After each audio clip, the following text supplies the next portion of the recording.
quite recently, a trailer came out for the fourth season of a show called The Witcher, which now stars Liam Hemsworth as Geralt of Rivia. And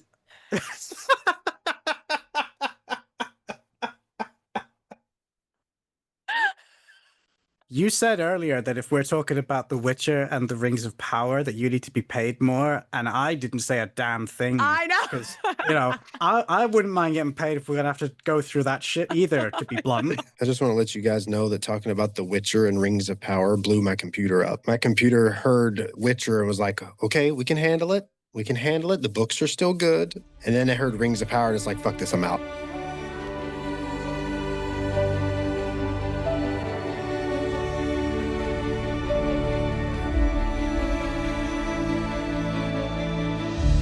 Welcome to the Fanward Podcast. This is Olivia Blair. It's a pleasure Cody to be Red. here. Scott Wiley. When you do your podcast, and I don't even now remember the question because I got so excited to say hi. But like when you start creatively even editing, when you going back and listening to yourself, when you go back and listen to yourself, do you enjoy it in a totally different way than when you were talking about it? Yes. I'm not sure I always enjoy it. Most of the time what happens is I listen to what I said and then think of about 12 different ways that I could have said that better, or I remembered what I was actually going to say and then didn't because I went off on a tangent. So, but in general, yes, I do enjoy that. I think tangents are the best. So how long with your podcast, how many episodes do you have? And I'm just going to start at the beginning so people can find it right now. So if they're listening for their first couple of seconds, if no one listens to the rest of this podcast, we're got to plug your podcast right now. Where's your podcast at? What's the name? I know the name, but I'm going to let people go. You say it. And how long have you been doing it? And how many episodes do you have now? Which I feel like are almost in the hundreds, to be honest. It should be in the hundreds. It's not, though. So the show is called the Addicts podcast. It's a show about action films and martial art films from every country, any era. I'm not picky. In fact, I quite like the variety. We have a different co-host every week. They're journalists, they're industry insiders, they're just other fans. It doesn't matter. If you've got an interest, we'll have you. There's literally, as of yesterday, there's 80 numbered episodes, and then there's half a dozen conversation with episodes, which are usually just I literally get a stunt man, stunt woman, director, actor, and we just chat. There's no specific topic that we talk about. There's about 8 episodes ready to edit. So it's easily going to be 90 by the time this goes out. And yes, it's been going since 2022, I think, the end of 2022, but it's had a lot of breaks. Yes. Yeah, it got started right after my granddad passed away because that was the catalyst. I'd been thinking about doing it for a long time, and the idea was at some point I'll get him on the show, and then that stopped being an option. So it became we're going to do the show and keep having the conversations that I've always had with him, but with other people. That's awesome. I love that. So was he a huge action and martial arts film guy? Yeah, he got me into it. He, to a lesser degree, got my dad into it when he was younger, and he himself was, trying to think of the nice way to say it. He wasn't a martial artist. Like, he never was trained formally, but he grew up in a very different era. He was expected to be a manly man, tough guy, right? And he was. Right. And he grew up in a not so nice area, and he was a security guard. He was almost, trained with police officers. Like, he had a lot of different skills. I think I had a conversation with him when I was in secondary school, and he basically instructed me on how to hit someone without leaving a bruise or a mark. Oh my God. And he said, if you do this, when you are asked, you didn't hit them, you pushed them, and the fact that they got hurt is an accident. And he couldn't teach me martial arts, but he knew how to inflict damage. Right. He knew that dim mock, huh? That dim mock. Break that bottom brick. Don't break the other one. Yeah, pretty much. That's awesome. The art of proving a point without leaving evidence. Yeah, that was always he always said that to me. Like, I don't even think my dad knows that he told me that stuff, but Well, if he listens know. to the podcast, he now knows. yeah. Listen, the amount Well, the rest of the world knows. Yeah, the rest of the world knows. Your dad may never know. The amount of stuff even I've said on here, I'm like, well, if my family does listen to this, then they'll learn something new. This is how it's gonna go. Wait, okay, so even though he wasn't a martial artist, what was like his favorite like action movies or favorite type like of martial artist that anyone that he followed? Like, what was his thing that kind of like got your guys' conversation? For him, it was the 1980s Hong Kong cinema. It was Jackie Chan, Sammo Hung, Yuen Biao. He liked Bruce Lee. He liked Chuck Norris. He didn't like Chuck Norris as much, not because he wasn't a good martial artist or acting or anything. It was purely because there was a limit with him, how much he was willing to tolerate in terms of realism. And as he said, in every Chuck Norris movie, he roundhouse kicks a guy in the face a dozen times and they just stand right back up and go for another attempt. It's like, he's not lost any teeth, got no bruises. He said, yeah, after a while, I can't take it seriously. You know what's funny is that you just explained because I'm a huge action, like 80s, 90s action and martial arts movie guy too, like massive. I just recently, because I'm a graphic designer, made an entire Bloodsport poster for a friend because Bloodsport's my favorite ever. Okay, Even that's though gonna have to be a whole other conversation because I don't know what that is, but keep going. even though it's based on complete fallacy, but it's still Yes. amazing. But I felt the same way about Chuck Norris for the longest time. I was much more into the Asian martial arts actors like Lee and Jackie Chan, especially. He's always been my dude. But I felt the same way my entire life until I got older. And then I'm like, holy crap, Chuck Norris was a badass, like a real badass. He was the first Western person to ever win a world martial arts tournament, ever. He was competing with people around the world. And he was multiple time, black belt in multiple different martial arts, created his own. Like he was a legitimate badass. That's why those Chuck Norris jokes are so popular and have been for so long, is because you kind of wonder, maybe he really did bite a rattlesnake and it got venomed or poisoned. But yeah, I felt the exact same way. Now I have to ask, because I did mention Bloodsport. What is your favorite? We'll say martial arts movie first. We won't count them as action movies. What is your favorite martial arts movie and why? I don't like those sorts of questions because it will change depending on what day you ask me. Oh, I Okay, love that. what is it? What is it right now? Well, for the longest time, like when people ask me that question now, there is a movie that always pops into my head, and it is called Wheels on Meals. It is a Jackie Chan, Yes. Sammo Hung, Yuen Biao, Three Dragons movie. It Benny features Benny Benny the Jet. Urquidez. Yep. Yeah, it has arguably the single greatest martial arts fight ever put to screen with Jackie and Benny.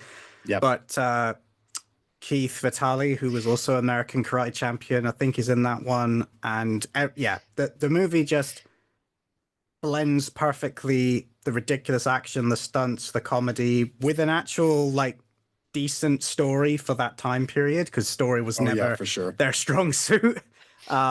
And yeah, it's just one of those movies that when they finally re-released it in like high definition, I think it found a whole new audience, like a whole new appreciation, because yeah, if you can actually see what's happening instead of looking at your blurry right. ancient Right. copies, it's like, wow, these guys are doing this for real. Like Benny Urquidez nearly got dropped out of a window in that fight scene because Yeah. what's a safety regulation? We don't have them. Right. And I think that answers my next question too, because I was going to ask you what you thought the best fight scene was, but I'm guessing it's Benny the Jet and Jackie Chan. It's an amazingly choreographed fight scene. I think again that is probably my overall favorite, and then I think it breaks down into what type of fight are you looking for? What is your personal taste? Like the Raid and the Raid 2 have some excellent one-on-one fights, but I also really like Jackie Chan's Who Am I? There Oh are some yeah. fantastic exchanges in that. But at the same time, you know, I love the John Wicks and I like the first Liam Neeson Taken, which is so far removed from what I would normally enjoy. And I'm Right. not as big a fan of its sequels, but it is, it really does depend like what you're in the mood for. Do you want extravagance? Do you want it to be flashy? Do you want cheese? Do you want pure martial artistry, or do you want more tactical? Like, I like having options. Okay, so That was a perfect answer. I have a question here just for you guys. So, because I've heard this said before when you're talking about like a show or whatever, they're going, hey, I've heard this mentioned several times. There's not much of a storyline. You guys, people will say that, but then there's the but, like, but there's this, but there's this. But a lot of them have to do with the older movies, not the ones that are done previously. Because sometimes I feel like the ones that are like now, it's like, okay, where's the story? But the action, like people, I don't know if it's because of safety regulations or how things are done now. I don't know what's going on behind behind the scenes. But like my brother and I, like it was the whole Bruce Lee, Chuck Norris, like I that was his, like he had all of the movie, like he would watch them. And for me to spend time with him was to watch those with him, whether I was, you know, really into it or not at the time. I just wanted to hang out with him. But there was something so like hypnotic. I don't know if it was just like felt so real. And when you go back, you're going, oh, a lot of the stuff, especially when like watching interviews with Jackie Chan, like him doing his stunts, the amount of times he'd like broken bones, all these things. Like, I don't know if it's like that's what made it. That was a story in itself, because you could literally feel these people putting their whole entire body into a scene and risking making something great, even at the point of their own like body damage, where it's like, I don't know what actors you're even allowed to do that now, like besides Tom Cruise, because he just freaking does whatever he wants. And I don't know what you guys think about his movies, but it's just Well, like, that's a lot of the reason. yeah, that's That's my a lot of the question. reason so many people still consider Tom Cruise the last movie star. Yeah. Because he's one of the few ones that'll go out and say, "Yeah, I'm going to jump off of a helicopter and my agent can suck it." So it's like, I mean, there's a scene, I don't remember, I think it was Police Story, but Jackie Chan literally falls off the roof of a building Yeah. and he goes through like an awning, and that's Yeah. like I it. That's watched it. this. Yes. I Yeah. watched the whole interview of that. And for me personally, it's like it's also like he was saying earlier about the manly man thing. It's like Yeah. we don't do that stuff anymore. So when you watched a movie like Cobra or you watched a movie like Rambo, there was this visceral intensity to everything going on. And whether it was testosterone or whether it was explosions or, you know, just Sly going, or whatever. That was Arnold, but you know. But there was just some sort of visceral intensity behind it that actors don't do so much anymore, because even like Holland said in one of her most recent videos, when you're just acting in front of green screen, it's all imagination. It's like these people have blanks blowing up, you know, next to them and have squibs exploding blood on their chests. The 80s and 90s were just a different time. And I think that's a lot of the reason, like I said, Tom Cruise is still considered one of the last actors, like real actors. Yeah, the squibs comment rings true because there are so many movies that have good people in them that they get saddled with digital blood and they've got nothing to react to. You know, like their choreography is fine, their performance is fine, but then they add in digital blood splatter and it just none of the actors are reacting to it because it wasn't there. They didn't I doubt they even knew that there was going to be digital blood. Right. And to your point about Police Story, you know, that movie opens with an entire village getting destroyed by Whoa. cars coming down the side of a mountain, and that all was paid for by Jackie. And to what you were Oh, saying, really? Olivia, there was no health and safety regulations in Hong Kong. You know, I remember my granddad used to say this, you know, if they wanted to get a shot of somebody hanging from a building and looking up back up them upside down in Hollywood, you'd have to get a safety wire, a harness, a lift. You'd need a crew of 12 people. Everything would have to be triple checked. In Hong Kong, you tied a rope around the cameraman and a couple people hung him over the edge. And if he died, he died. As long as we got the shot, nobody cares. Because they didn't think about it. They were like, well, how else do we get the shot? And some people have made comments, you know, oh, I can't believe they put their bodies through this. And it's like, but if you were part of, and we'll just keep using him as an example, the Jackie Chan stunt team, if you were in an accident, you weren't dismissed and let go. He paid for you to go to hospital. Right. He kept paying you. He kept paying all your medical bills. All of his friend people would go and look after your family. And it's like, if you couldn't work after that, well, it doesn't matter. You're in the Jackie Chan stunt team. Like, you'll never be short of money. And like, that's how we got those sorts of performances. I fucking love Jackie Chan. I love Jackie Chan. Real quick, in addition to something you said earlier about the whole digital blood thing, the very first thing I thought of was the chest burster scene from Alien, where nobody on the cast was told what was going to happen. The very first time that he's on the table and the chest burster pops out, nobody on the cast was told that alien was going to pop out of his chest and spill blood everywhere. So when you watch the first Alien movie, which this was in the 70s, by the way, this was unheard of, absolutely unheard of. Alien was mind-blowingly unique for its time and ahead of its time. But there's a scene for Olivia. There's a scene where a guy is about to have an alien pop out of his chest and blood and everything. And nobody on the cast knew it was going to happen. So when it happens, the reactions you see from all the actors is 100% reactionary. Like, it's real, like it's not even acting. It's real because nobody knew it was going to happen. And that's the whole like digital blood thing. It's like a good actor can still pull it off, but it's like there's no weight to it. It's almost like the difference between a puppet and like a CGI render. It's like there's weight and movement to it, and you can feel it. You can feel it in a way. Like if you watch an old Star Wars movie and then you watch one of the new Star Wars movies, you can see the difference.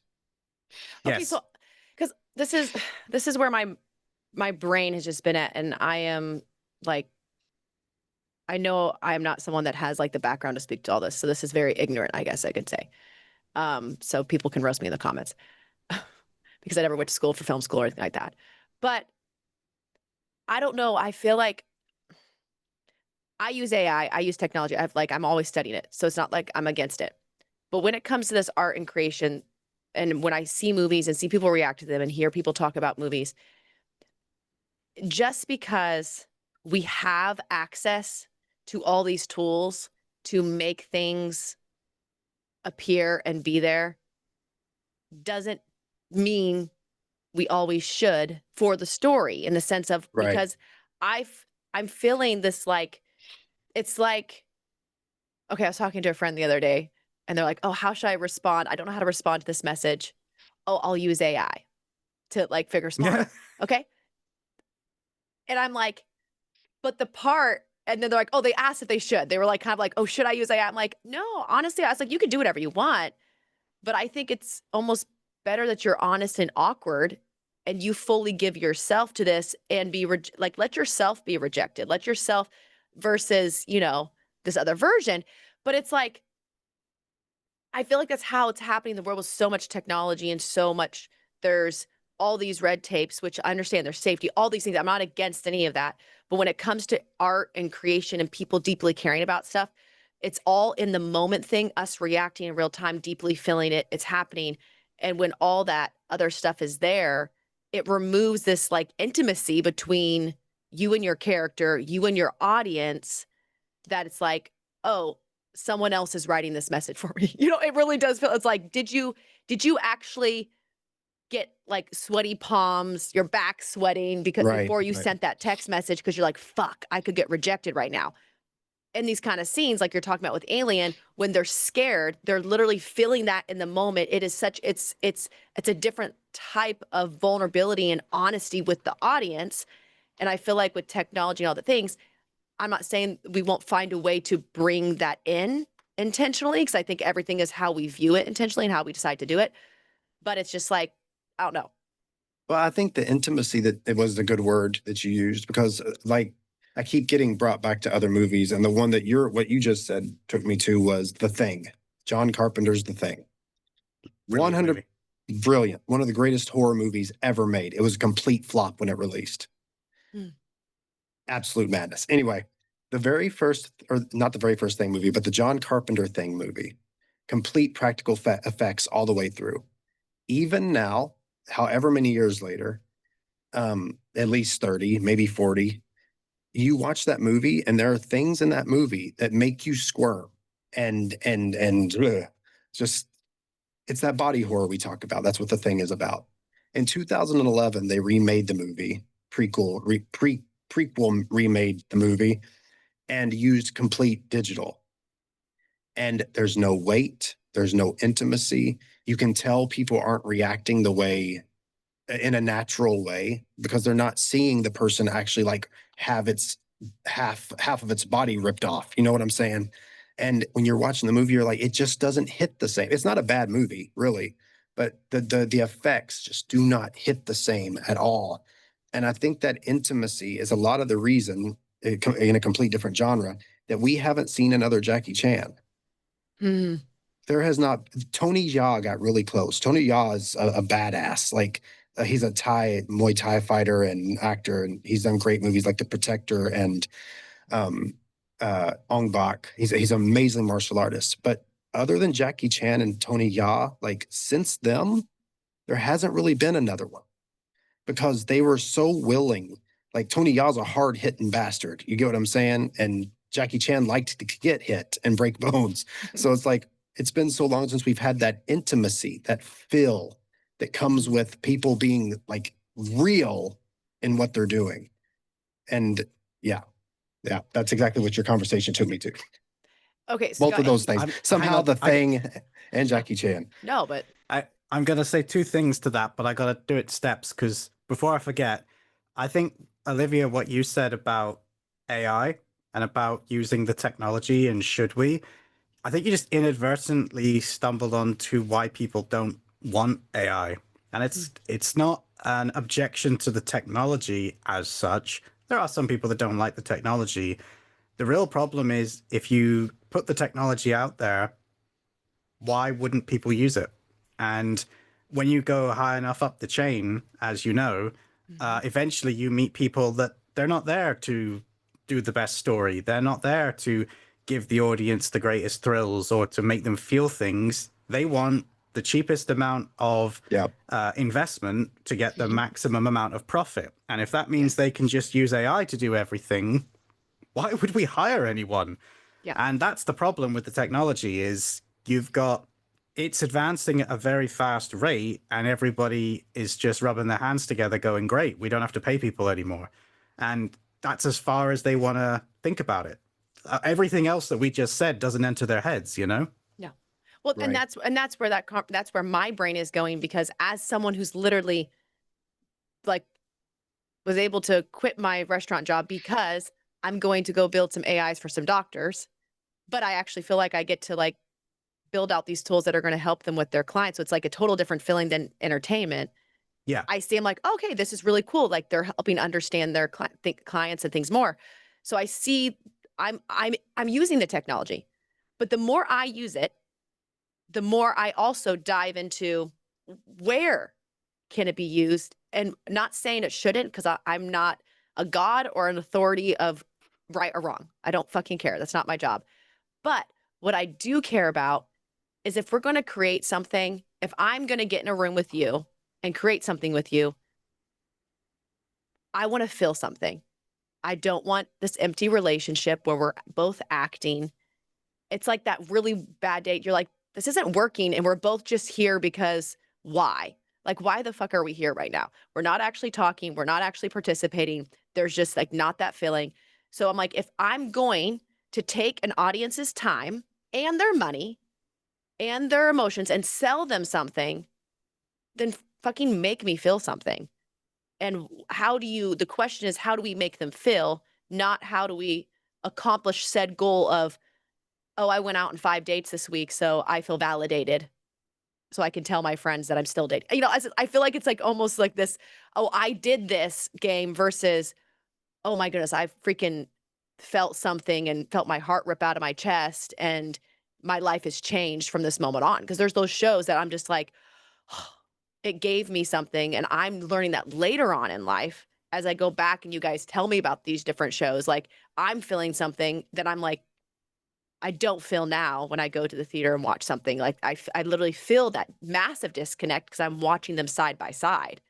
It's a very Yeah. weird thing. So, okay, right now from you guys, like if you could pick, and I know it's really hard because when it actually comes, I'm finding this more as well. When you find a show, it's like Scott said, it's how I'm feeling in this moment. If there were like 3 or 4 movies and films or whatever that you're like, "Ah, they really kept that.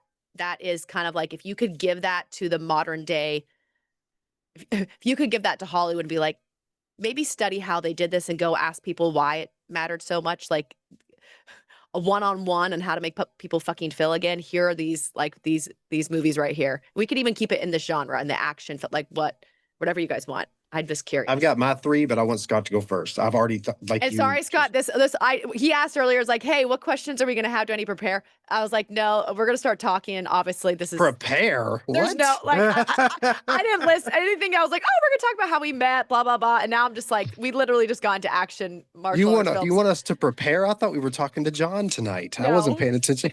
I know. Like, we're not prepared. We literally I'm just like, no, we're gonna have fun and have a conversation. So I'm sorry I'm throwing this at you, but this is just where my brain's going. I don't have specific films. I've got a more broad answer to that question, which is that they need to look to other film markets. Ooh. Because I don't think the film industry has stopped making those sorts of films. I think it's a very Western Hollywood problem. Oh, I love this. Even indie films in America still can make these sorts of films, which Yes. is actually what I was going to say a minute ago when you were talking about there hasn't been another Jackie Chan, and Tony Jaa came pretty close. But we've also got Iko Uwais, who's from Indonesia. Scott Adkins is British, and he's been I love Scott Adkins. trapped in the direct-to-video market for so long. Yeah. But that's the problem, is Hollywood doesn't want to give a Scott Adkins a leading role because they look at him and he's a martial artist. He's not an actor. Right. Yeah. Why? If you're going to make a big-budget action movie, 90% of the time, they want an A-list actor that they can either get a good double for, or they can give 6 weeks of training to and make him look just as good as Jackie Chan. Yeah. You know, that unfortunately was the lesson they learned from John Wick, which was the completely wrong lesson. It was, we can just get a really good stunt team to fill in the gaps and train our lead actor. Some of them do a really good job. They put in the work. Like, that's not a bad strategy, but it kept the cycle of who gets to star in these movies insular. It's the same people that have been headlining movies for a long time because they only want bankable stars. Yeah.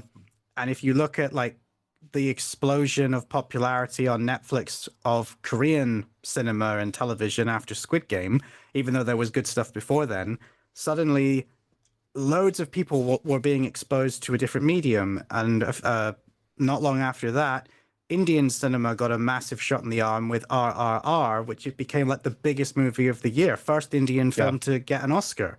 And Oh shit, I'm gonna have to watch this. I love Indian. Like I've been starting like. oh, if you haven't series. seen RRR, you have to watch Okay, it. yeah. I've seen it about 5 times. Okay. Oh, good. See, this is. It's very Olivia, it's pretty fucking epic. Okay. I mean, you also need to watch Bloodsport and Alien, but we'll get to that. But Got you guys. Listen, We'll keep you away from the thing, though. I don't know if you can handle the thing. you know I won't. There's some things I will die never watching. Keep going. But yeah, so you've got some decent stuff coming out of China. Japan has always just done its own thing, which is also why I think it's still good. And that is the lesson that I think Hollywood has forgotten, is they're so busy chasing trends that they run around in circles. This was perfectly highlighted a number of years ago by Warner Brothers with how they completely messed up their DC universe. What they did wasn't bad, The problem is that they didn't have any faith in what they were doing. So Wow, if that isn't facts. they planned a film, they shot the film, they released the film, and then nobody, like, they got all this feedback, and then they took all that feedback for that film and went, right, now we're going to apply it to this film. But that's a completely different film with a completely different age rating, completely different demographic.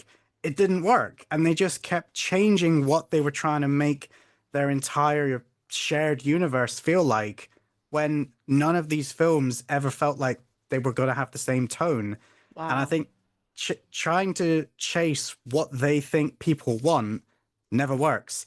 It's never worked. All of the movies that we talk about, like Bloodsport, like Alien, like The Thing, they weren't chasing what was popular. Most of them weren't that successful at the time, but they're the movies we're talking about 40 years later. Yeah. There's that whole saying of don't ask people what they want, ask them what they've, loved from the past kind of thing, because we can't predict the future. We can't predict where we are going to be in the future, what we're going to care about, what's going on in the world, but we can definitely tell you, hey, I can point you back to something that changed my brain, how this done. Like, take some feedback, like understand, like ask people to break down the things that really did work and figure out how to create that now in a way that deeply matters to people. And it's like you said, they took it and then you're like, okay, I'm going to apply it to a totally different genre, totally different something else. It's like, that's what art is. So it's totally different moods. You can't just drop. It's not a copy and paste. I think that's the whole thing. No. Is like, you can't, like, we're each individual human beings. We're each individual. You can't say, oh, this is how I like to interact. And then I'm like, okay, good. Scott likes to interact that way. Thank God I can just now copy it to all my friends and I'm going to have the best. Right. Like, I mean, it doesn't work in the human world. Why the fuck is it going to work in art and film, which is nothing but human? Like, it's just like, it's like these common sense things. And I'm like, never mind. It's just like, think about X-Men. Like, let's look at X-Men for an example. In the 90s, the X-Men cartoon was fucking awesome. Like, it was so awesome. Everybody loved the X-Men cartoon. The theme song, even, I can hum it. I'm humming it in my head right now. You can't hear it, but it's there. But you cannot. Okay. Scott can. Good. It might be pouring out of my ears, but if you had tried to adapt the X-Men cartoon into a movie, it would have been an absolute shit show at that time, because we hadn't figured out how to do superhero movies yet at that point. So when the X-Men movie came out, it was like it was very early 2000s black leather. Every X-Men had black leather. Everything was black and leather and chrome. But it was so cool. It was so cool just seeing the characters on screen. They were still true to the characters, but they weren't wearing the yellow spandex. They weren't wearing the blue. They weren't, they didn't have Beast hopping off walls. I wish they had, but they didn't.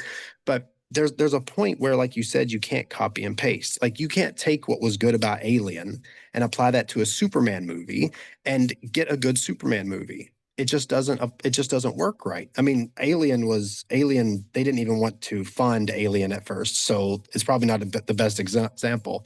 But that kind of, like, my three movies, to answer your question, were going to be three completely different films, all for three completely different reasons. And that is Akira Kurosawa's Seven Samurai, Jurassic Park, and the third one, I was bouncing between two movies, and I think I've decided on Everything Everywhere All at Once. And here's the reason I chose those three. Seven Samurai is about feudal Japan. It's about a village of just peasants who are trying to fight off bandits, so they hire a bunch of samurai to protect them. When you're watching that film, never at any point do you go, I'm watching a movie. Never. You're watching that and you are in feudal Japan. You've got the top knot. You've got the sword. You rode a horse home that day. When you're watching Seven Samurai, you are in feudal Japan. And that ability to lock you in, which Akira Kurosawa was a master at. He was an absolute just master. He's one of the greatest filmmakers that ever lived and ever will live. But from that movie, Jurassic Park, the practical effects that still live up to this day without any alterations in HD or not, they still look amazing. The character work, you've got like 8, 9 main characters in that movie, and you understand every single one of them. And then just the narrative overarching the entire film, it just ties all of that together in this pretty little bow. You never watch Jurassic Park and go, I wasn't satisfied. It was just the perfect, what you would call a popcorn movie, but it also had stuff for thinkers. And the reason I chose Everything Everywhere All at Once instead of The Lighthouse, which was going to be my other choice, because Lighthouse is one of my favorite movies ever. Everywhere All at Once does what Hollywood is terrified to do. It took all the shit it wanted to do, it threw it at the wall, and it didn't care what stuck. And it worked so good. There is a there's a romance story between two women with sausage fingers. There is a well choreographed martial arts fight scene over a butt plug. There is there is a scene between two rocks with googly eyes that made me and my wife cry in the theater. All in the same movie. And this is what's wrong with Hollywood, is that they don't do that. And that's why Everywhere All at Once won, what, 11 Oscars, I think? 11? Yeah. Because everybody watched it and goes, oh, we can have fun? We can make movies and have fun? Oh, but also there's this underlying story of love and family and what it means to, actually care about who a person is and who they are and what makes them unique. Everything Everywhere All at Once. Why does it have to have? I know. I was like, name? You're such a good. I'm like, wow. Michelle Yeoh's greatest movie. Well, one of her greatest movies. It's everything wrong with Hollywood because it does everything right that Hollywood won't do. And those are the three movies I would pick, and that's why. I also have to add, Everything Everywhere All at Once also proved that you could cast Ke Huy Quan in movies again. Because true story. He was ostracized and blacklisted to the point that he became a stunt coordinator. He was an action director. In fact, he worked on the X-Men films that you were just talking about. Yep. And everybody in Hollywood was convinced he was, you couldn't cast him. He hadn't worked in front of the camera for, I think, 20 years. And he won an Oscar as well. And he's suddenly become this massive actor again. Mm-hmm. And everyone has to pretend like they weren't the ones keeping him out of movies for most of his life.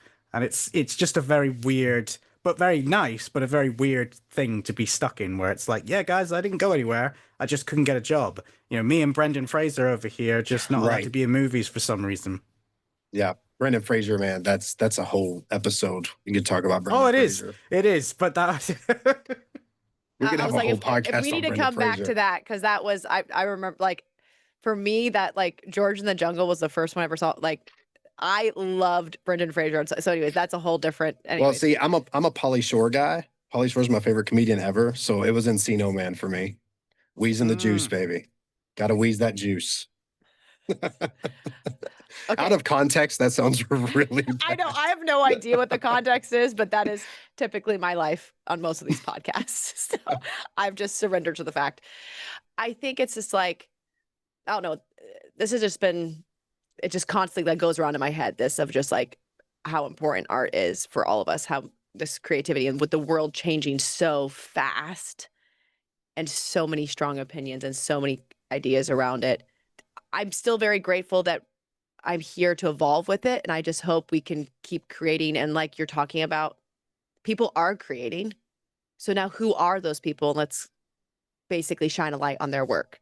Like, but just because what the world we knew didn't do, like there's a whole other world out there, guys. There's a whole, like, and I'm really glad that you brought that up, Scott. Like, it's not. What's great about what you just said is that, like, just like he said about Ke Huy Quan and Brendan Fraser, those moments, like them winning Oscars after 20 or 30 years of being ostracized by Hollywood, those are the moments that will keep humanity in the arts.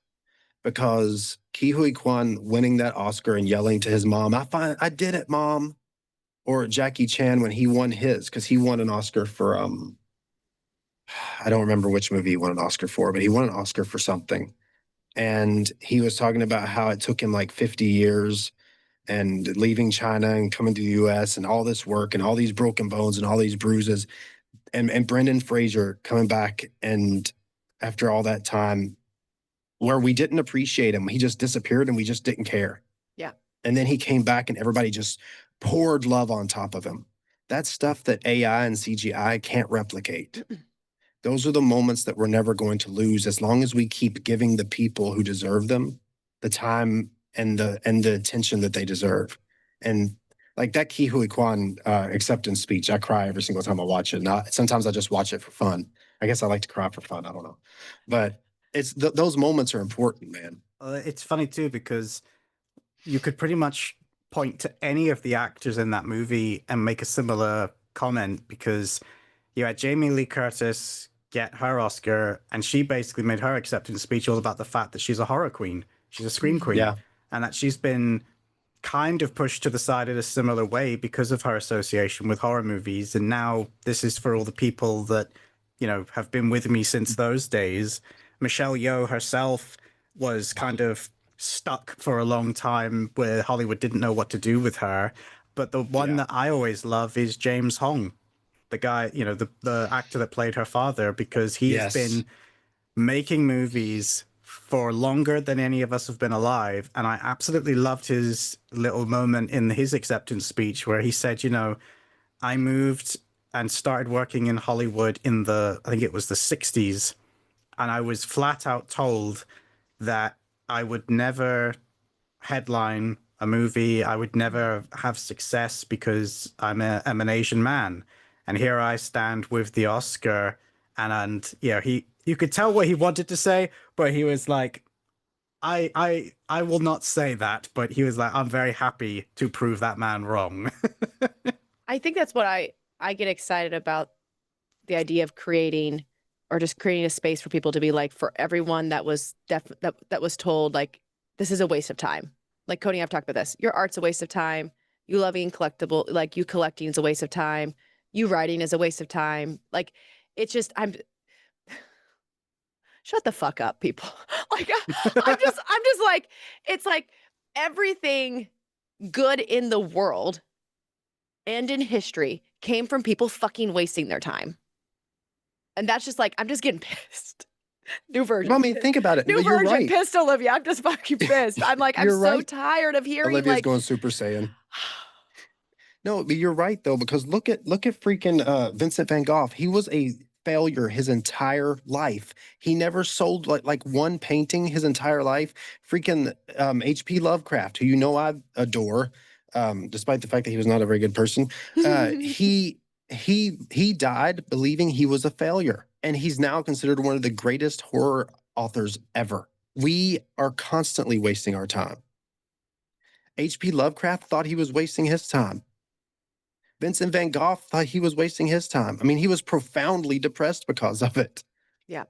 But now you look at something like Starry Night and you go, how did a human being create this? But he might have thought he was wasting his time when he wrote the Moonlight Sonata, which I've seen make babies cry. Like, you know, it's like everything's a waste of time. But I'm also a published author now, so fuck you, Dad. Okay, go ahead. See?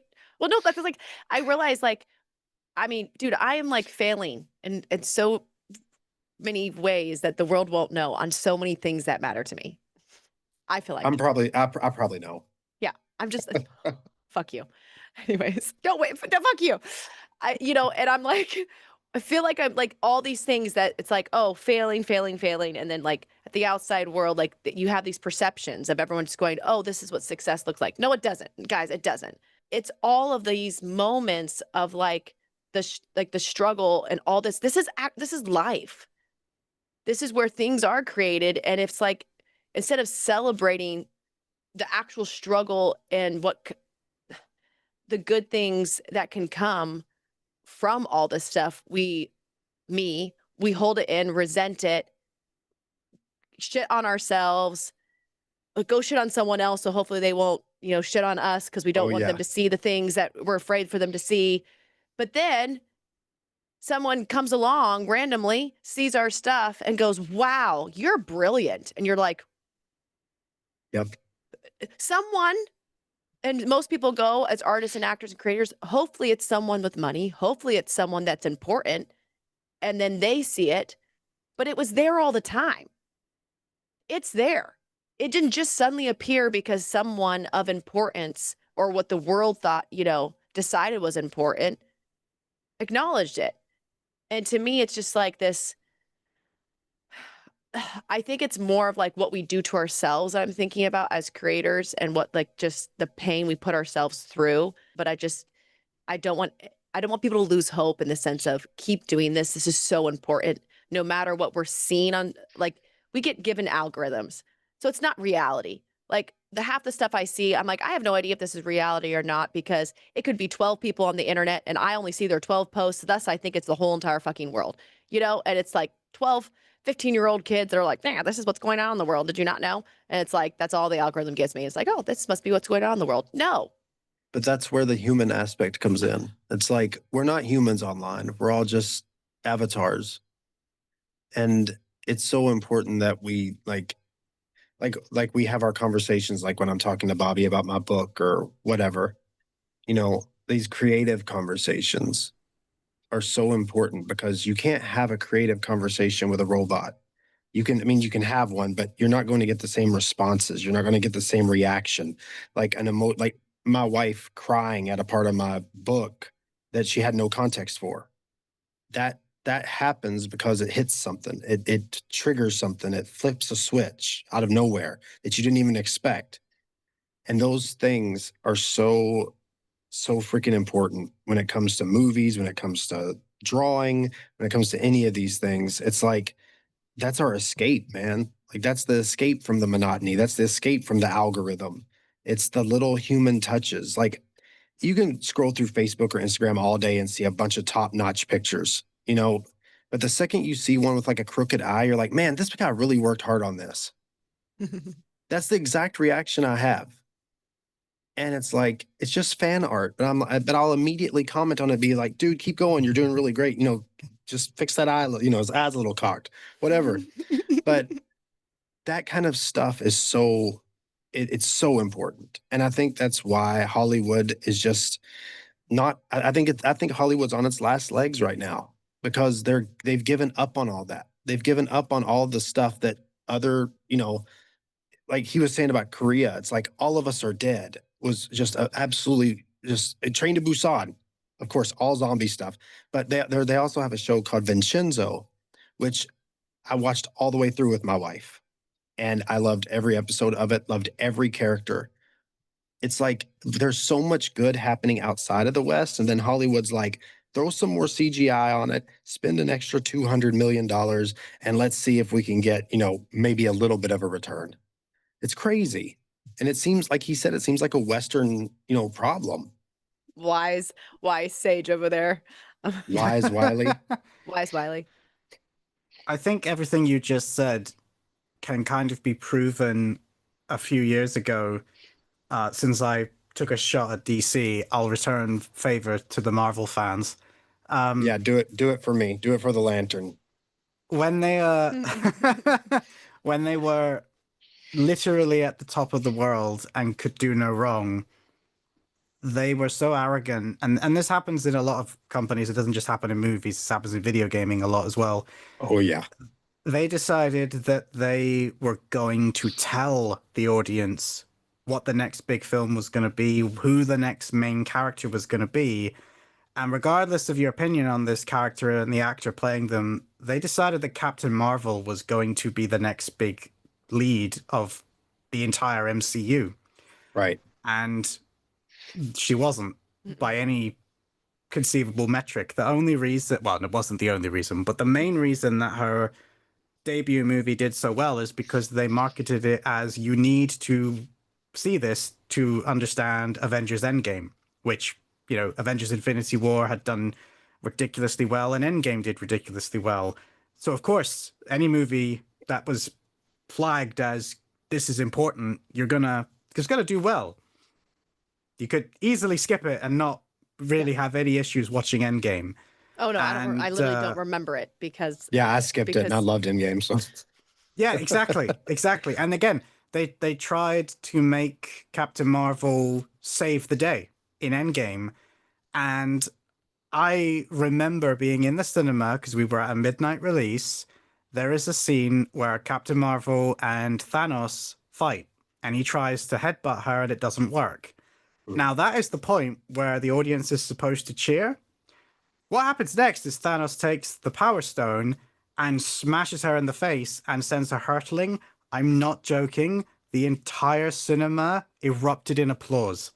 because that's how much she was not liked Yeah. by anyone in that room. No, that is pretty marvelous.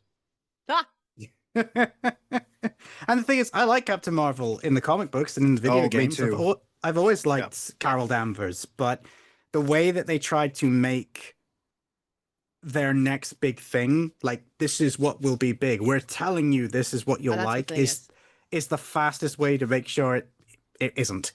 yeah. It's like, don't come up and tell me like, yeah, you're gonna be into me, and you're gonna like me, and I can do whatever I want, and you're still gonna like it. Really? For you. Yeah, guys, don't try that unless you look like Henry Cavill, in which case it will Okay, work. Fine. Okay, so Scott, like, this is what frustrates you the most. What's your pet peeve right now? I don't know how I'm opening this door in entertainment. What's like you're like ugh right now, but also then what gives you hope? Like what type of things you're like, ooh, that gets me okay, I get excited. The other is like, I'm giving you both opportunities, a fuck you moment, and also like give us I have to have Olivia give me a little hope in there so I don't walk away completely. I'm gonna answer the bit opposite way around because the excitement is easy. There has been a trend that we could definitely thank John Wick for, in that people who have predominantly been stuntmen, stunt choreographers, action directors, because of the success that Chad Stahelski had with the John Wick franchise, and I want to say Derek Kolstad, and it's not Derek, it's the other one. Anyway, doesn't matter. The two people that made the original John Wick, they've both gone off and done other movies as well, and that seems to have directly translated into other stunt guys getting a shot. Chris Hargrave did the films with Chris Hemsworth on Netflix that my brain is blanking on. Extraction. There we go. Yep. Extraction. The two Extraction movies. And JJ Perry did Day Shift, and he just did a new one. So he's done 2 or 3 movies, but Nobody with Bob Odenkirk was a relation to John Wick. But now they've brought in Timo, who directed Nobody 2, and he is one of the people that has been a big name abroad. He did The Night Comes for Us, and he's done The Shadow Strays. These are all on Netflix, and he's also directing something else that's just coming out, but my brain's gone blank. But the point is they seem to be much more open to experiment with those types of movies, like on the streaming platforms that also sometimes do get a theatrical release, and they're performing well. Extraction did far better than they expected, which is why we got an Extraction 2. Nobody 2 was a big success at the cinema, and a lot of these action-heavy movies are proving that there is an audience still out there for them. They're not dead, which at one point is what Hollywood believed, which is why they stopped making them, because I think Stallone even said, like, action movies were replaced by the superhero movie. And to a degree, he's right. But the people who like the old school action movie, or just don't really vibe with the idea of superheroes, there's a whole audience that wasn't getting any kind of service. And I think someone like Jason Statham was kind of holding ground alone. And now there seems to be a lot of people have suddenly realized that actually, if you make these movies, you will make money. You might not make all of the money, but there is an audience that will come and see it. And again, it doesn't cost $357 million like the latest Indiana Jones does, so it's not doomed to fail. Yeah, I didn't watch it. I didn't either. I watched it. I'm not saying I need to watch it because I loved Indiana. So the first movies that like were some of the ones I watched that my grandpa had stuck in the back of his cupboard that, tucked away was Jurassic Park and Indiana Jones. Those were good choices. Yeah. Those were the ones that we would pull out the, the small TV and like go over to his house and watch it. But it was, yeah. And so I love those. I mean, Jurassic Park will always be. Well, the first three Indiana Jones movies are undeniable. Like, you can't deny them. So what's the negative thing? Well, I was trying to decide that. for the longest time, I'm going to cheat and say more than one thing. For the longest time, it would have been editing in movies, and that still is a pet peeve, but it's not like my answer. But for the longest time, it would have been editing, because there are so many action movies specifically, but this does apply to other genres as well. They're great movies. They've got great talent. They've got great performers. You can't see it though, because the movie got absolutely butchered in the editing room. The most recent example of this, like on a big budget production, was G.I. Joe Snake Eyes. They got Kenji Tanigaki to do the choreography, and he is like one of the biggest action directors right now. Like, he has done so many high profile films in Japan, in America, in China, and everywhere. And he brought his stunt team in. They cast Andrew Koji and Henry Golding, who were both, very high quality actors and martial artists. If you've not seen the movie, I'm not going to recommend it, because you can't really see what any of them are doing. Wow. The editing is just so bad in terms of like being able to actually follow any of what they're doing once any kind of action hits. It very much reminded me of like the 2010s is when this problem hit its apex. As much as I like Taken 1, Taken 3 has, or is it Taken 2? It doesn't matter. It's one of them. Has the memed scene where it takes Liam Neeson, I think it's 32 cuts to climb a fence. Jesus. Oh my God. Yeah. Like, I think Honest Trailers, when they did their Honest Trailers, they literally let that play out completely unedited, and it looks like they messed with it, and they were like, nope, this is literally what's in the film. Jesus Christ. It's just a bunch of jump cuts. Because over and over and over again. To make it look more entertaining than watching a 60-something-year-old man try to climb a fence. Just make anything more dynamic. Yeah, and there are many movies that have made this mistake. Many big budget movies. I remember there's a Zoe Saldana fight scene out there, and again, the cuts and the jumps, they're so drastic that you can't follow it. You get just total like whiplash. That I agree with. I've noticed that with like certain I'm just like, whoa, this was just like, it's just like jarring. Like, I'm like, I can't even like my brain's like, what's happening? This is like there is no flow. Anyways, because I've felt that with like action movies. It crosses your eyes. It'll give you a headache. Yeah, a lot of people have noticed it. It's just that they don't necessarily know that that's what it is. Yeah, and like I literally didn't until you were saying, because I was just like, man, what's physically going on in my body? I should like this, and this is just like literally making me uncomfortable to watch it. There's a great video. I think it might be on Rossitron's channel, about Jackie Chan's editing and choreography. And one of the things that, if you're a choreographer and an editor of those movies, that you have to learn is the geography of a scene. So if you're going to have two people fighting, and this gets infinitely more complicated if there's multiple, but for sake of argument, there's two people fighting, wherever the camera is and wherever you're going to edit and cut to, it has to make sense to the previous shot so that the audience doesn't get motion sick. Yes. Like, how are we suddenly over here? And Jackie used to have this nailed to an art where he could plan, and a lot of like Samo was the same, they could plan how they were going to edit it whilst they were shooting it. So they never had this problem.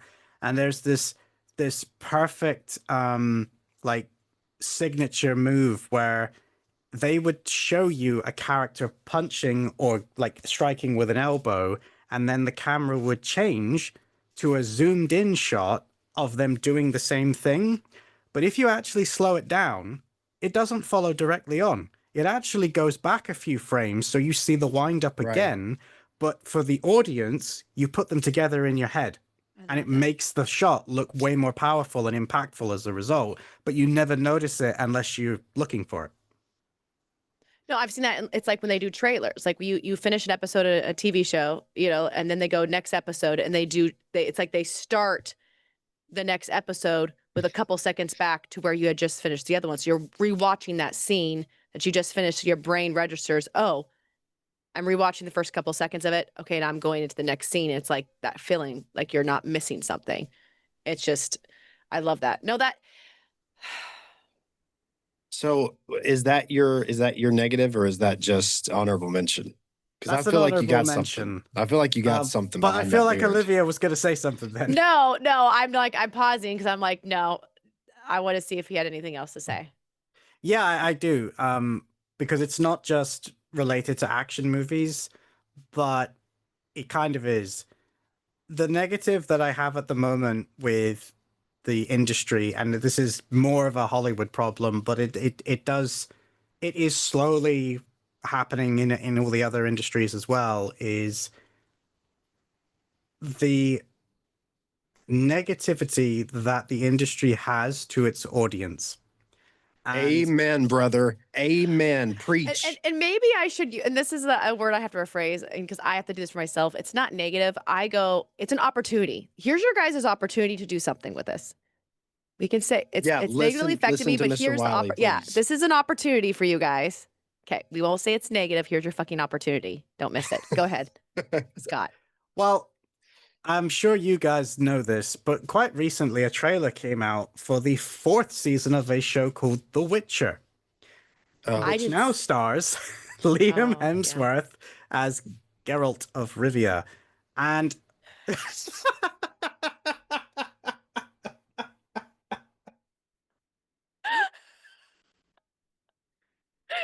you mentioned the wrong. This is literally. We appear to be experiencing technical difficulties. Yes. He's like, I'm gone. He's dead. Yeah. So the reason why I use that as an example is because I don't think anybody doesn't know how Henry Cavill was let down and promptly walked away. Because if we're going to talk about The Witcher, I need a raise. I know. We're not going to talk about The Witcher. That was just go ahead. We still have to do. We still, if this is something you can discuss, we probably need to do another episode on this because this is something he and I've been waiting to discuss just on itself. Well, I apologize up for my there, reaction. out of shot are books. Okay, good. Then that's all. Games, Never mind. Okay, we're not going to deviate, guys. Next, we're going to have another episode just about Witcher because.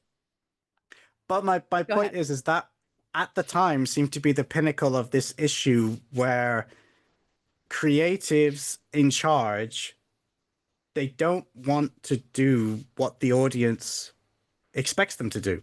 And that's not necessarily a negative thing. Having surprises is nice, and sometimes it's needed.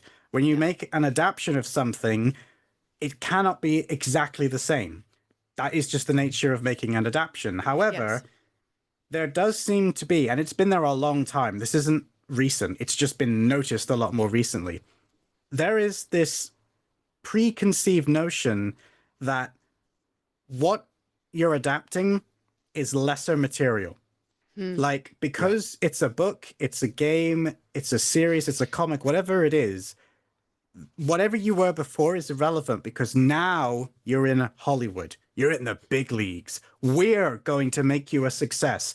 Completely ignoring that the whole reason that they're adapting it in the first place is because it already is a success. Yes. And there already is a massive fan base. And I think that disconnect is why so many different franchises have just fallen flat on their face.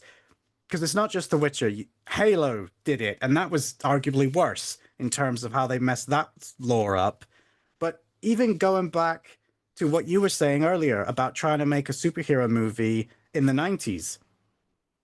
But they did make superhero movies in the 90s. They did make movies in the 2000s adapting video games. They're not terrible, but they're terrible adaptations because the first thing they did is go, all that stuff that people love, yeah, we're getting rid of that.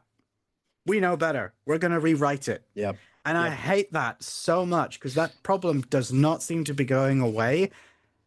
Returning to Henry Cavill, he has been trying to get Warhammer 40,000 off the ground for the longest time. And obviously Amazon are doing it, which kind of terrifies me because their track record at adapting material isn't great.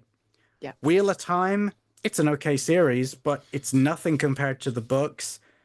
Their Lord of the Rings series is probably the only thing that is worse than The Witcher in terms of what we could discuss. And their own record is just not great. And I know that Games Workshop have been quietly adding stuff to their lore so that when Amazon go, we're going to do all this stuff that completely ignores the lore of Warhammer 40k, they can go, but look, there's a really obscure moment in 40k that proves that we're not the ones that broke this. They did it, guys, not us. And you see that happen so much now, where they'll break something in the source material and go, look, it's in the source material. Yeah, it doesn't matter that that only happened last year and there's like 70 years worth of material that says otherwise. It's in the comics, so it's fine. That's what annoys me. Good. Thank you. No, I think it's just that's what I love watching the journey that this means so much to me, because it's Dave and I were talking about this, and this is where I'll give a shout out to Scott, because he's been here literally from the day one in the comments. And I remember him telling us, guys, why are you getting off YouTube? What the fuck are you doing? And this is, Dave and I were talking about this the other day when it comes to like, you know, businesses and startups. Like, you know, he and I, a majority of this, we've been blessed to have people, you know, believe in us and fund. And then the majority was just he and I working a server job for the last, him 12 years at that one location. But anyways, since 2013, and just putting money away and like working on stuff and crafting stuff. The point of starting a business and calling it a startup is you're supposed to test a whole bunch of things and then find out what doesn't work and then pivot and stop doing it and go do something and figure it out. And I realize in the world of business and pressure, and just in general, even in entertainment, when things aren't working, people get so attached to wanting their first idea to being it. And then when their audience and their people tell you it's not it, it's not working, they dig down their heels deeper and then start doing the whole, Spider-Man pointing finger thing. This is, other Spider-Man, other Spider-Man. And that's been something that's hit me. And that's where I was talking about earlier before, we even started the podcast, is what success looks like. It's not what it feels like. It's a whole bunch of like, shit, my ego just got the hell kicked out of it. And all the ideas that I started with look nothing to where it's going to go. And that's okay if you're on a journey. We lost Cody. No. He'll come back in. Anyways, if you're on a journey, and I think that's just like what I want to say. Thank you to everyone that's been here, but especially with Scott in the beginning. It's like, listen, you're going to have all these perspectives and you're going to have these people. And I think it's the weirdest thing as someone growing a business of going, how do you listen to? How do you know? What do you do? And you have all these voices and all these things and you're testing. And then it's just like, but it's also, as time goes, his Zoom, he texts me, he's like, my Zoom crashed. No, duh, you're not here. Anyways. But it's just like, I just want to say, like, I'm just so grateful, because going after what you want is the most awkward, unflattering thing in the world, I think. Like, it just, you think, oh, wow, look at me. I can say I'm building a business, and it feels so, like when you put on like Instagram, or when people are like entrepreneur, startup founder, blah, blah, blah, it feels like it's important. But behind the scenes, it's just like every day trying to figure out what actually is going to work and putting your money in it. And it's just, anyways, it's just like, it's just not what people think. But what I am trying to learn as someone trying to grow a business is when people keep telling you, hey, it's not working. I know when you have a lot of people, because I mean, I'm not in Hollywood. If they want to make a decision, they have thousands of people that they have to move with them in a new direction. I have a team of, 10 or whatever, you have the investors, everyone, you have all these people. And it's weird in your head when you have to like, oh, we make a decision. The audience tells us what's not working. But then you're going, okay, now I have to go talk to A, B, C, D, D, and now get them and let them know, hey, this is the direction, make everyone feel comfortable because people hate change. But also this mentality of, guys, our first idea isn't going to be the best. Our 10th idea isn't going to be the best. And when you were talking about these actors and directors and people that are now 50 years later up there getting their awards, to me, I'm going, see, that's the point. You just keep going. And your audience is going to tell you, you're going to be able to get feedback, but not everyone in your circle, not everyone in your life is going to get the journey and the constant changes and what other people perceive as successful or not successful. It's just, it's an illusion. And so Yeah. I just want to say thank you for, just all of the awkwardness of the human fucking experience and art and being a part of something and trying to figure out what that looks like, because every day that's what it is. It's waking up and going, okay, it still has the name Fanward, but yet, wow. Our friends will be like, what is it you guys are doing again? It literally is like every couple 2 years. Wait, how are you guys doing this again? Like, it's like, yep, still same name and still pivoting. And you see that with some of these big brands. It's like, oh, this company once started off as a tractor company and now it's, Ferrari or, like weird ass shit. Like, wait, it started off as this company and then it's literally on the opposite spectrum, but has the same name. And so I don't know where our journey is going to fucking go, but just literally since 2018, I think it was like the first time when we got on YouTube and you commented, probably back then was when, I think it's been 2018, right? Since we first talked the first time. I don't know when it was. It was whenever you were going to launch the Fanwood website. Okay. Oh, when you gave the comment. Yes. That's when Dave and I started talking. But prior to that, I would have been leaving comments on the videos anyway. Yeah. Yes. But yeah, I think that's when we went beyond just comments. Yes. Well, and the thing is, it's so funny because a version of us going off of YouTube for a time got us some of the initial data and things we now use now on crazy on the marketing side, that the marketing side is now funding the entertainment side, like things. So it's kind of funny how it ended up helping. It just didn't get the result we originally thought we intended it for. So that's what I mean is it's like we said we wanted to reach this goal. It didn't get that goal. It did get something else. And I think that's like the whole thing we've been talking about in all of this. It's like you create art, you do things, you get a different result. It could take you on a journey. The point of being in the moment and doing things is just actually filling them and all that kind of stuff. And that's the way I feel like business is. It's like, oh, we did this, got a different result. Doesn't mean it was a bad result. It just wasn't the one, that we thought was going to be. It still worked, but not in that way. So how do we get back to making it work in the way, blah, blah, blah, blah, blah. So I've loved, like, I just appreciate you. And see, I'm still just talking about, anyways, him. So you didn't miss much, Cody. It's pretty much just left, came back. I just want to let you guys know that talking about The Witcher and Rings of Power blew my computer up. That it's like blasphemy. Yeah. He's like, just so you know, that's how much rage goes through his body that it literally just shuts down. Yeah. My computer heard Witcher and was like, okay, we can handle it. We can handle it. The books are still good. And then I heard Rings of Power and it's like, fuck this, I'm out. It just died. We're done. Just We're completely done. died. But it sucks. It sucks because I really wanted to be on that Warhammer conversation. We didn't. I know we didn't go down there. This is a whole nother conversation. I feel like we have to do Warhammer, Witcher, and then you can hit your Lord of the Rings. Or we can just have a Henry Cavill episode. But look, I don't know how long we are from going, but I have another question I want to ask. Okay, go. If you could choose one B movie, it could even be a C movie, because you have a wealth of film knowledge, so I can ask you this kind of question. If you could have one B or C level movie, action movie, whatever, from the 80s or 90s that you think everybody should see, what would it be? It can be bad. It's fine if it's bad.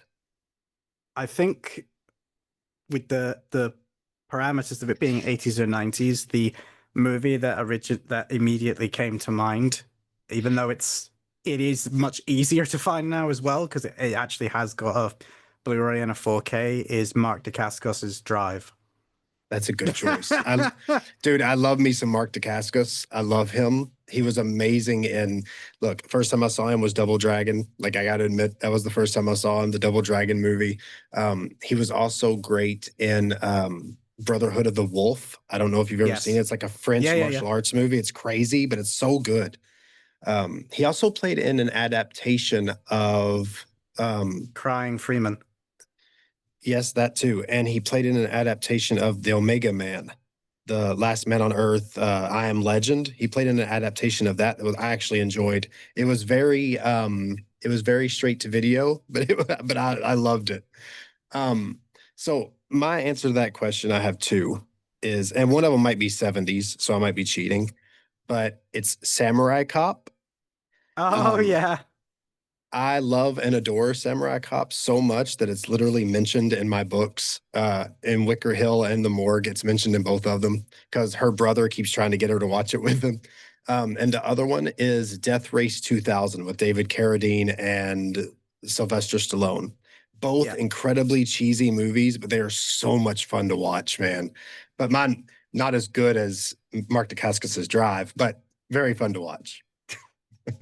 I'm gonna throw in an addendum to that because there's a 2000s C movie. I don't even know if its budget was a C movie, but it's also gonna be a lovely link back to the T-shirt that Olivia's wearing, because the movie is called Broken Path, which I'm curious if you've ever seen. Broken Path. No, I don't think I've ever seen it. It stars Johnny Young Bosch and Daniel Southworth. It was directed by Koichi Sakamoto, and everyone in that film, barring there's a wife and a child, but all of the fights are all done by Alpha Stunts. So Koichi Sakamoto, his wife, and all of their guys. It is the definition of low budget. They are the only people in it. It is literally a 48-minute long stunt show. And Johnny and Dan do all their own stunts, and it is pretty much considered like the jewel of underappreciated martial art movies. Because honestly, anyone who says that those two shouldn't be leading action movies, go watch Broken Path and come back to me. Okay. Oh, dude, the screenshots look awesome. When we launch our Discord, should we do a movie screen night where we watch this in the app? I would love that. Because I would love to watch it with you guys. Like, actually, you know what? Because I'm like, especially just because of Johnny Young Bosch, like I know Mel and like everyone in meeting, you know, Dan and stuff, like just like such a good, like that would be so much fun to do a movie night of what people consider B or C rated movies. And like, but you guys like are just like, these are ones that totally should be anyways. Yeah, we can't watch Samurai Cop. But okay, it's naughty. Okay, dude, Broken Path looks awesome. Like JYB looks amazing in it. Yeah, it's the fights are out of this world. Their performances are really good.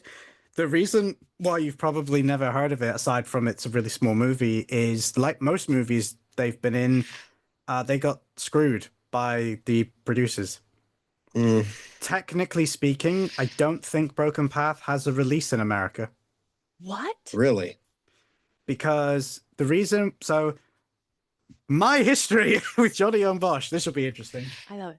Back in the MySpace era of social media, I followed him on there, and he put up a trailer for this movie that he cut himself to the music of Anne Boleyn, Paper Thin Hymns. It's a great trailer. And that was the only like footage for this movie for the longest time. There was no official trailer. For Broken Path. For Broken Path. Oh my gosh. Okay, keep going. And then one day it appeared online, not literally online, but like there was a place to buy it from South Africa, of all places. The only release at the time was a South African DVD that I bought and imported. And I watched it, and it was amazing. I then sent Johnny Young Bosch a message on YouTube, back when you could do that, and his YouTube channel was called Kermit Fries, and he was like, "Oh my God, was this the version you bought?" And it was. A week later, he leaked the movie online directly on his MySpace and said, "Since the producers are never going to release this properly, fuck you. Here's the movie. Have fun." And the leak that has been going around ever since is his leak, and he has since clarified that the producers will never release it because they fell out, and they won't release it because they don't want to, just purely out of spite. They won't do the rights. They won't give like nothing. Nope. And it doesn't have terrible reviews at all. Like Google users, 84% of the people liked it. Letterboxd is a 3.4 out of 5. So they just weren't allowed to release it in the United States. They could release it somewhere else. It released in the UK. In the UK, it's called Broken Fist with a horrible cover. And apparently, it was also known as Attack of the Yakuza. That was the Japanese release. Oh my God, this is wild. Wait, so then how do we watch it? With great difficulty. Okay, that's Scott. That's your job to bring it to us. Yeah, on I mean it's easy for me to put it on Discord, but I'm just kidding. I know it's frustrating that arguably, and I say one of his best movies, it's not like in terms of a movie, it's not that good. Just to set expectations appropriately, it is purely fight scenes. Like there's hardly anything else in it other than just martial arts scenes. Yeah, but there's some of the best martial arts scenes, especially of the time, that I'd ever seen. And I was like, how is this in a C-tier movie? Yeah. That's crazy. I'm a huge JYB fan. I'd never heard of this. No, this is literally like, this is, I just think I just love hearing about this kind of stuff. Like, this is just so cool. Cause I'm seeing like it shows on YouTube. Yeah. But it says it's an hour. This is an hour and 59 minutes. I found one that's an hour and I found one that's an hour and 30. Oh, it looks like it's all blurred out. That sounds more like it. Oh, it looks like this is all kind of blurred out. Never mind. That's very interesting. This one seems full. Yeah, right. Yeah. It's definitely on YouTube. It's been put on there a few times. Yeah. Okay. I'm interested. You caught my attention. I think the final fight between Johnny on Bosch and Dan Southworth, which was also put onto YouTube, has something like 6.4 million views. Damn. And I remember somebody asked him once, like, does that frustrate you? Because obviously if it was actually released, a fraction of that could be actual sales. Yes. And it's like, of course. How could it not? Wow. Dude, okay. Ooh.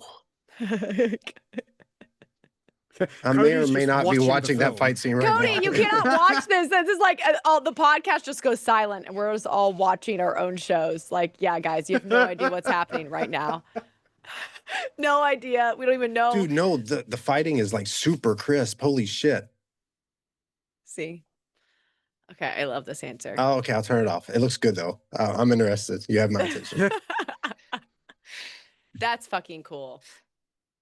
I love that question because I didn't even expect that, especially just because, but I do love because of the history and stuff was like when you hear like Johnny Young Bosch, Dan Southworth, like just, like I said, just meeting like Dan in person, just briefly, I was just like, oh, he is such a cool dude. Like such a, like, just like genuinely like awesome person. And that's what's so crazy. Like when you hear about these movies and things that like never are the amount of unreleased, never put out their movies because of also falling out with people.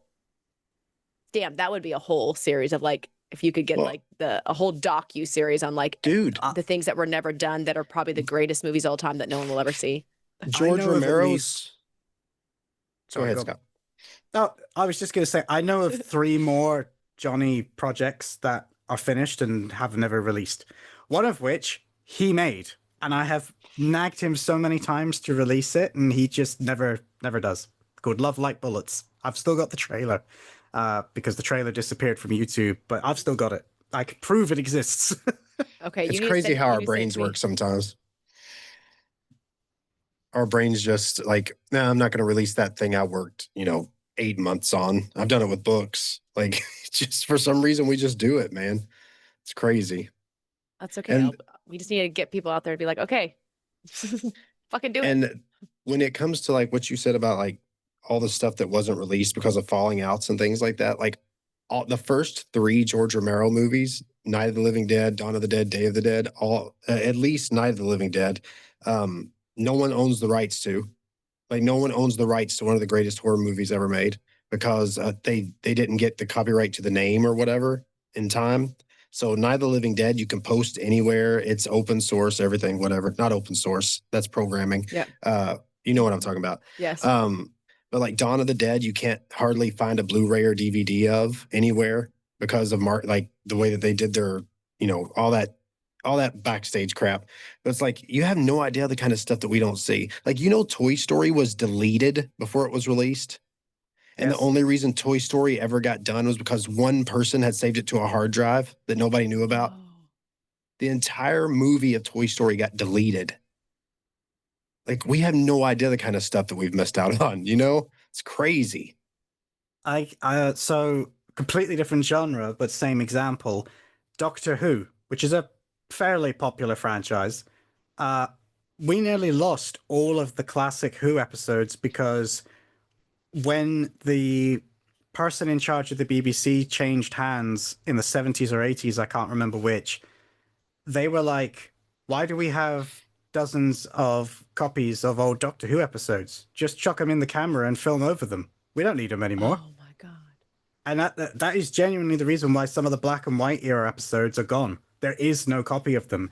And a lot of the, I think it's the third and some of the fourth Doctor's episodes, people sent in their VHS copies, and that's the only reason that they have them intact in any way. That's crazy. In any version. That's Okay. like burning down the Library of Alexandria, man. Okay, I'm just gonna put another marker in here. I'm gonna make notes. This I think needs to be another episode because I would love to do research and dive into basically the greatest Missing movies, media, lost media, the greatest movies that almost never came out. Someone had a random copy, like these moments where like things would like, did you know this almost didn't make it, or did you know this didn't make it, or oh, it reappeared like 10 years later. I would love to do an episode around that, but if we start talking about it, it's going to be another hour, and no one will listen to our 3-hour podcast. I am just gonna add an extra to that, which is Cody said about people didn't know how to make superhero movies prior to the 2000s, and I said, but they were making them. There was a director called Albert Pyun. He sadly passed away. He made a Captain America movie in the early 90s. It is terrible. It is low budget. I remember it. However, very, very recently, a different cut of the movie was premiered at a film festival, which was the Albert Pyun cut. It is a completely different movie, and everyone who has seen it says it's fantastic. And some people, like, it's been getting standing ovations because The 90s Captain America movie. Yes, because recut.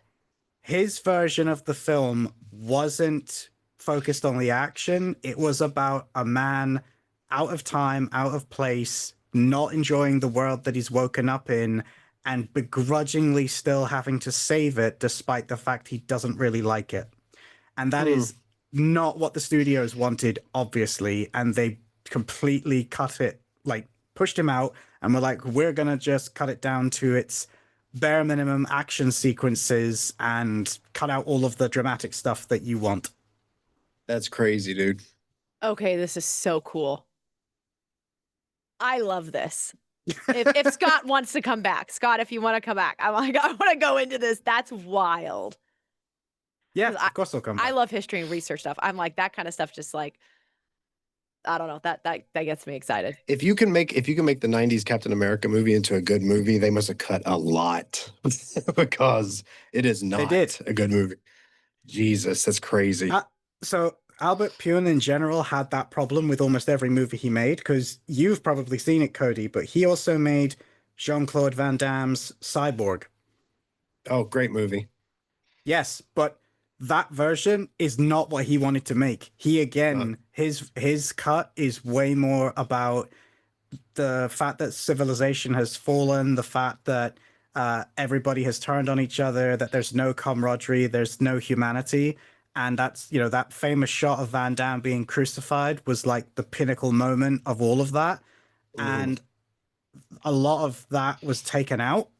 And the final fight was completely redone. Like it was reshot by Van Damme himself because he didn't feel like there was enough action. I actually think he was right in that one. But again, this happens a lot where people don't realize how much of their favorite film maybe only exists because somebody came in and edited it the way they did. Well, the most famous example, of course, being Star Wars. Right. I mean, even with George Romero in Day of the Dead, like he wanted to make the Ben-Hur of zombie movies, and it ended up taking place almost entirely in a cave because of budget reasons and all this other stuff. It's like there's so many stories like that. There was another one, like my sleepy Your gummies kicked. I was like, I know what time it is. I literally see what time it is. I was like, okay, this is exactly. I know. I told you it'd be an hour, around an hour and 55 minutes, and we're getting there. I know this person. No, but that kind of stuff happens all the time. It's like, what movies have we? What movies did we not get to see? It's crazy. Yes. Okay, we're gonna let him kick in his gummy and go to bed since it's almost 2 a.m. there. It's almost 1 a.m., not 2. I'm always an hour off, okay? Which is probably why you're so late for meetings all the time. We're cutting that. Cowbay, cut that. Not true. Put that in the intro. I get directors. I'm the boss. I get to cut whatever the fuck I want. That's the issue. That's the problem. Well, if you guys want to talk about the real problem, it's that the people in power who aren't making the movies are now making the decisions on what gets cut. Now we're not getting the true cut because the corporate is having their say. No, I'm not. Do whatever the fuck you want. This is just confirmation. Do whatever the fuck you want. Hey, to be fair, you said earlier that if we're talking about The Witcher and the Rings of Power, that you need to be paid more, and I didn't say a damn thing. I know. Because, I wouldn't mind getting paid if we're going to have to go through that shit either, to be blunt. Listen, I'll send you all a Starbucks gift card. I'm just kidding. Dude. Okay, that's a whole nother conversation that I was overhearing anyways about people that are making the films and directing it are getting no rights to actually decide what cuts it. It's the people that are not even in the arena, part of the art. It's just, oh, I got the money. I get to come in after you've done all the work and then get to sit in that chair and make that decision. And it's like, oh, and we wonder why things aren't working. Anyway, Olivia, what you just said, if everybody on the Witcher team cared as much about The Witcher as Henry Cavill did, we would be talking about it in the same breath as Game of Thrones. Yes. But because they didn't care like Henry Cavill did, we talk about it with disdain and ire. And that's just the truth. It always makes me think of Sylvester Stallone on Rocky when he wrote the script for Rocky. I don't know if you know this, Olivia, and he tried to sell it. They were interested, the film studio, but they had one condition, and that was that they only wanted the script. They didn't want him. They desperately wanted to have anybody other than Sylvester Stallone star in it, and they offered him insane amounts of monies for the script, and he took like pittance essentially to sell them the script with the condition that he could also play Rocky. Like they were dead against it. They just didn't want him anywhere near it, but they liked the script. Absolute madness. Can you imagine Rocky without Sylvester Stallone? Like, no. I mean, in retrospect, obviously, but still, it just goes to show how crazy these people are. But also goes to show it's like, okay, you look at certain people and they're like, oh, they're not the best acting role for it, but yet everything about, because I watched all the Rockies, everything about those, you're just so, like, when you know that that's his movie, that's why we care about it. It's because the person playing it so cares about it that's energy. Energy is more powerful than anything. It doesn't matter if you put it in front of a screen, chop it up, edit it. The fact is the person that is creating it cares about it. And sometimes you can edit it really fucking bad and somehow it still hits. You're going, okay, but some reason I still like it. Well, it's probably because the people that were actually creating it really, really fucking cared. And that's where it's like, you don't have to get it perfect. You just have to get it going and you have to fucking care. And that right there is the complete difference between the Lord of the Rings movies and Rings of Power, is that the people who worked on Lord of the Rings were so passionate. Like every single one of them, like Viggo Mortensen was a master swordsman at some point, and like he bought his horse that he rode because he loved it so much, and like they were all living together. Yeah. And it's like that kind of thing shows through. Like that energy, you feel it. I mean, Henry Cavill as Geralt is the only reason I got through most of the first season before I said I couldn't do it anymore and turned it off. But he's the only reason, because I could feel that he gave a shit. Yeah. Like he knew Geralt as a character. And you could tell, like when he would say, fuck, or something like that, like you could tell he understood that character at the heart, and nobody else cared. And it was just like, you know, even if he was 30% of the energy, it wasn't enough to keep me watching the whole time. It just wasn't. All right. I'm calling quits. Yeah, you better. We're going to just keep talking. I'm putting Cody to bed. Scott, I love you. Thank you. Cody, you know what I feel. So yeah, you're all right too. This is fun. We're going to do this again. But I learned so much from you guys, and it really does. Every time I'm just like, oh, there's so much I don't know. Olivia, go watch Everything Everywhere All at Once. That's the horror one, right? No. Oh. Everything Everywhere All at Once is... Dude, you listen to a lot of fucking movies. You put a lot of things on here. I'm literally going to transcribe this into AI and be like, what does everything they say mean? Because Everything Everywhere All at Once is a sci-fi martial I love arts sci-fi domestic drama. Oh, that's great. I love that. I'm good with that. Thank you. That's all you With need sausage to say. fingers. I will add a preface though, because I don't know what you're like watching movies. You cannot watch Everything Ever All at Once whilst multitasking. Oh, no, I don't multitask if- with doing movies. Okay. If you try and do that with that film, you'll be lost within 5 minutes. No, when I watch something, I actually that's why like I put headphones on or I sit in my room. I actually watch stuff on a small screen because I need it to be close so I can get into this space. Like it's weird if the screen's far away, I feel I'm weird. So I actually like sit in my bed and just like I have to feel close to it. Anyways, I remember watching that movie in the cinema with a friend from who I was working with at the time. I didn't know that well, and we both cried, and it was just so weird. Yeah, I love it. my wife and I cried too. We saw Everything Everywhere All at Once in theaters twice, and we cried both times. Okay. Literally at a scene with no dialogue between two rocks with googly eyes talking with nothing but subtitles and silence. See? That movie will have an impact on you. Mine wasn't that, but I'm not going to say what mine was because Olivia hasn't seen it. But Okay. I will. Okay. I will next time. Okay, good. I'll watch it and then we can come back and say where we all actually cried. So besides the fact that I know he cried during the rocks. So Yeah, but you have no context. You don't know what I'm talking about. I have no rock context. You're right. I have no idea. So, all right. Thanks, guys. This was a blast.